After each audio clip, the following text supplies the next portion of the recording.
শেখ হাসিনা হয়তো কলকাতা আসছেন, মানে কলকাতা আসছেন উনি, এখনো ডেট বা সময় এখনো ঠিক হয়নি। আমি জানতাম না যে আমাদের রাজ্যপাল RN রবি তিনিও একটা মানে আমন্ত্রণ ওনাকে জানিয়েছিলেন।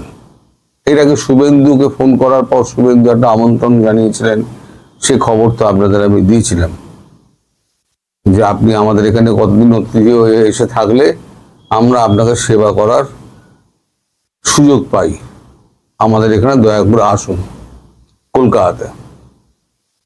তারও আগে আমি বলেছিলাম মমতা ব্যানার্জির আমলে সেই সময়তে একবার কলকাতা তাকে আনার একটা পরিকল্পনা নরেন্দ্র মোদীর ছিল, যে কলকাতার কাছাকাছি কোনো একটা সেফ হাউসে তাকে রাখবেন।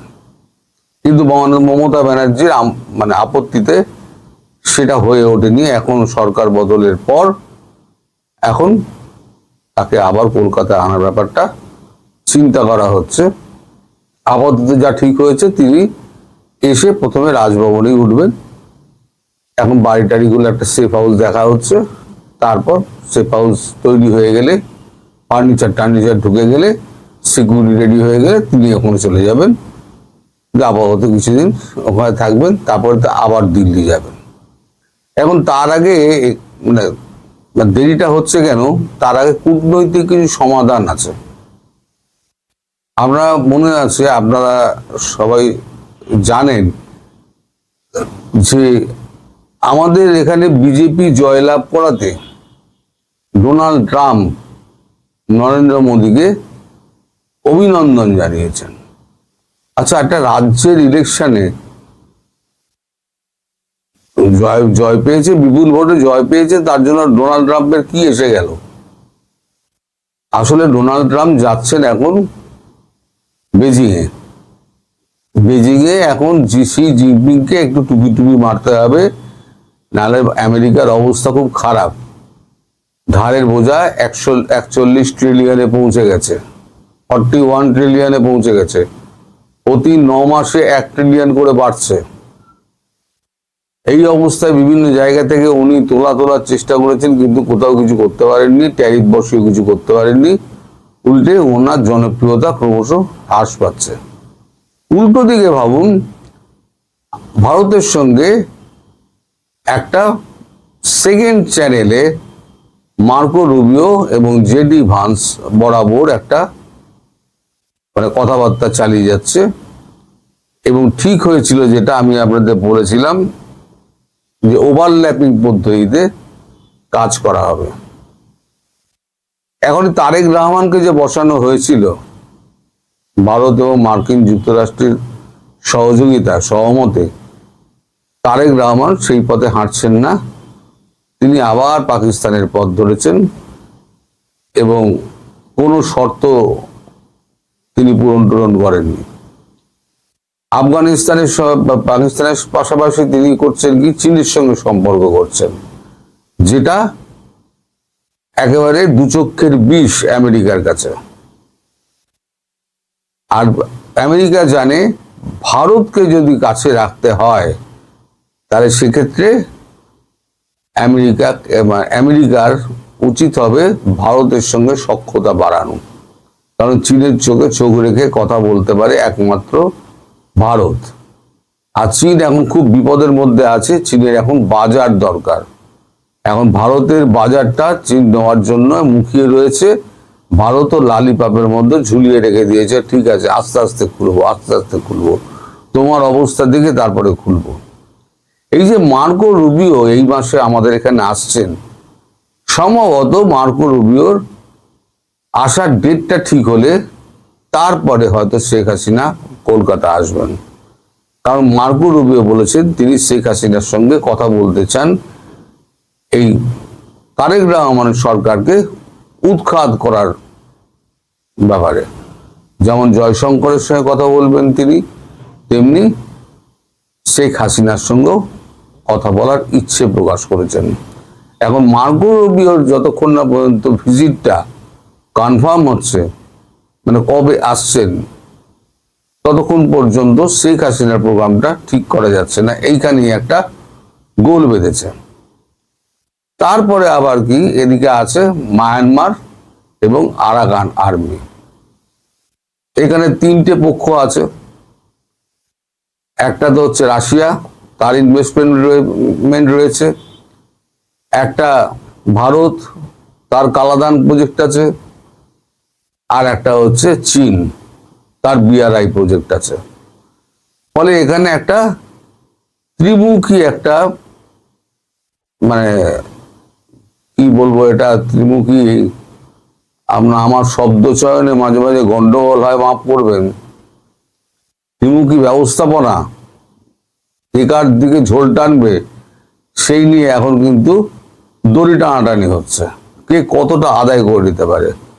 তার জন্য যেমন আরাকান আর্মির সঙ্গে কথা বলা হচ্ছে, তেমনি একই সঙ্গে জুনটার সঙ্গেও কথা বলা হচ্ছে।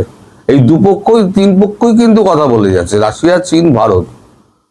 ভারতের পক্ষে অ্যাডভান্টেজ যেটা হলো সেটা হচ্ছে আমাদের ওই চট্টগ্রাম অঞ্চলে একটা শান্তি বাহিনী রয়েছে বৌদ্ধদের, আর শান্তি বাহিনীর সঙ্গে আরাকান আর্মির একটা সখ্যতা রয়েছে। শান্তি বাহিনী, আরাকান আর্মি একসঙ্গে। ভারত চাইছে শান্তি বাহিনীকে দিয়ে আরাকান আর্মিকে কন্ট্রোল করতে। সেক্ষেত্রে আরাকান আর্মির যা সহযোগিতা লাগার সেদিকে ভারত সেদিকে কাজ করছে, এবং পাশাপাশি জুনতা সরকারের সঙ্গে সমানভাবে কাজ করে যাচ্ছে, মানে তাল মিলিয়ে কাজ করে যাচ্ছে। সমগ্র পরিস্থিতিটা আগে ওই মানে জায়গার একটু ঘোলাটে হয়ে আছে। তার মধ্যে আবার আমেরিকার স্বার্থ রয়েছে। কিন্তু এখানে এই তিনটে রাষ্ট্র কেউই চাইছে না, এবং ইনক্লুডিং মায়ানমার, যে ওখানে একটা জমি নিয়ে, মানে মিজোরাম বা ভারতের একটা অংশের জমি নিয়ে, আর আপনার ওই কি বলে মায়ানমারের এক অংশের জমি নিয়ে, বাংলাদেশের একটা অংশের জমি নিয়ে ওখানে একটা খ্রিস্টান রাষ্ট্র করার, যেটা ট্রাম্পের একটা গোপন ইচ্ছে এবং সিআইএরও গোপন ইচ্ছে বহুদিনের এটা। তো সেটা নিয়েও ট্রাম্প একটুখানি চীনের সঙ্গে কথা বলবেন, এর তেল মারামারি করবেন, কিন্তু চীন তো রাজি হবে না। আর এই যে বাংলাদেশের তারেক রহমান সরকার যে লাফাচ্ছে যে ওই তিস্তা জল প্রকল্পে চীন আসবে, চীন এলে পরে ওইখানে চীন বিনিয়োগ করবে বা করে দেবে কাজটা, চীন ভারতকে চটাবে না। আমি বলছি, লিখে রেখে দিন, চীন কখনো ওই তিস্তা প্রকল্পের মধ্যে ঢুকবেই না। এবার আসি শেখ হাসিনার কথা। শেখ হাসিনা কলকাতায় আসছেন সম্ভবত, আমি এখনো ঠিক হয়নি, যদি 22 তারিখের পর মার্কো রুবিও আসে, তাহলে উনি 15 থেকে 17-র মধ্যে আসবেন। যদি 22 তারিখের পর মার্কো রুবিও ভারতে আসেন নয়াদিল্লিতে, তাহলে উনি 15 থেকে 17-র মধ্যে কলকাতা আসবেন, দুদিন থেকে উনি ফিরে যাবেন। আর যদি মার্কো রুবিও 15 তারিখে আসেন, তাহলে সেক্ষেত্রে শেখ হাসিনার এই কলকাতা আসাটা একটু পেছোতে পারে। কিন্তু কলকাতা আসার ব্যাপারে এটা নিশ্চয়তা পাওয়া গেছে, তিনি কলকাতা আসছেন। আর ভারত চাইছে হাসিনাকে কলকাতায় আনলে পরে বিএনপির ওপরে, জামাতের ওপরে একটা চাপ সৃষ্টি হবে। একই সঙ্গে আওয়ামী লীগ কর্মীরা উজ্জীবিত হয়ে উঠবেন যে আমাদের সীমান্তের ওপারেই আমাদের নেত্রী রয়েছেন, যখন তখন ঢুকে আসবেন এবং ঢুকেও যাবেন। আমি বলেছি না, বহুদিন আগে থেকে আমি বলছি, ভারতবর্ষ শেখ হাসিনাকে প্রধানমন্ত্রী হিসেবে ওইখানে বসাবে যদি এটা মোদি ঠিক করে থাকেন, তাহলে কারুর বাবার সাধ্য নেই সেটাকে উল্টোবে। কারুর বাবার সাধ্য নেই, উনি করবেন তো করবেনই। সেটা হয়তো সময় লাগছে, কিন্তু করবেন তো করবেনই। ফলে এখন কবে এই ডেটটা ঠিক হয় তার উপরে কিন্তু সমস্ত কিছু নির্ভর করছে। আপনারা কখনোই ধরে নেবেন না আজকে আমি বলছি বলে কালকেই উনি কলকাতা চলে আসছেন, এটা কিন্তু কখনোই মনে করে নেবেন না। আমি বলেছি, খবর পেয়েছি, কালকে যেটুকু খবর পেয়েছি সেটুকুই আপনাদের বললাম। তবে কলকাতা আসছেন এটা নিশ্চিত, ডেট এখনো জানা যায়নি। জানলেই আমি আপনাদের সবাইকে জানিয়ে দেবো উনি, তখন আপনারা বুঝতে পারবেন কি হচ্ছে যা হচ্ছে। সবাই ভালো থাকবে।